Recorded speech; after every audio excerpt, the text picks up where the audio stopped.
क्या आपको लगता है कि गांजा हार्मलेस है? क्या आपने भी कभी सुना है, अरे यार ये तो बस रिलैक्स करता है, कोई बड़ी बात नहीं है? लेकिन क्या सच में ऐसा है? या फिर ये एक ऐसा भ्रम है जो धीरे धीरे आपके दिमाग को नुकसान पहुंचाता है? आज मैं आपको एक ऐसा सच बताने वाला हूं जो शायद आपको कहीं और इतने साफ तरीके से नहीं बताया गया होगा।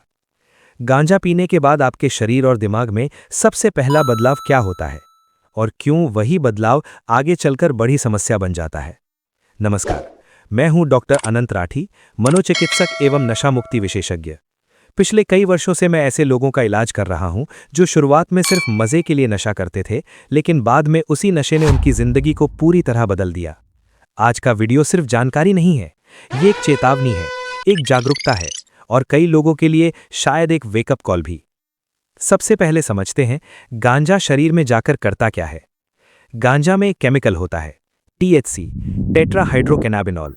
जैसे ही आप इसे स्मोक या इनहेल करते हैं, यह आपके लंग से होकर सीधे ब्लड स्ट्रीम में जाता है और कुछ ही सेकंड्स में ब्रेन तक पहुंच जाता है। यही इसकी सबसे खतरनाक बात है, इसका असर बहुत तेज और सीधा होता है। अब ब्रेन में क्या होता है? हमारे दिमाग में कुछ रिसेप्टर्स होते हैं जिन्हें हम कहते हैं कैनाबिनॉइड रिसेप्टर्स। THC जाकर इन्हीं रिसेप्टर से जुड़ जाता है और आपकी नॉर्मल ब्रेन फंक्शनिंग को डिस्टर्ब कर देता है।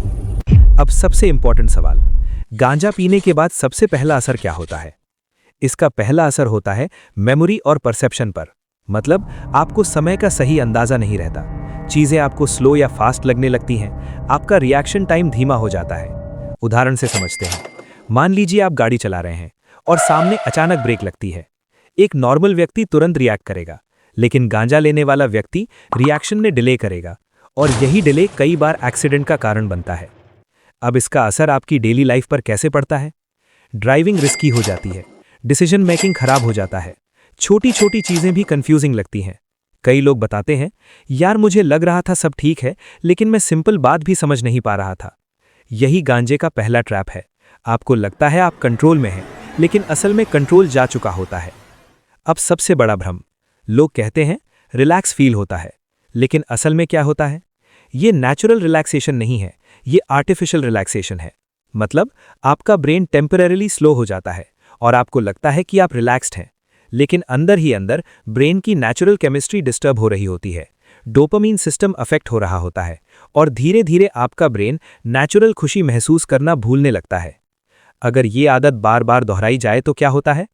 धीरे धीरे एंग्जाइटी बढ़ती है, डिप्रेशन आने लगता है, मेमोरी वीक होने लगती है, मोटिवेशन खत्म हो जाता है। आपने देखा होगा, कुछ लोग कहते हैं कुछ करने का मन ही नहीं करता। कई बार इसका कारण यही होता है। सबसे खतरनाक बात क्या है? इसकी शुरुआत बहुत छोटी होती है।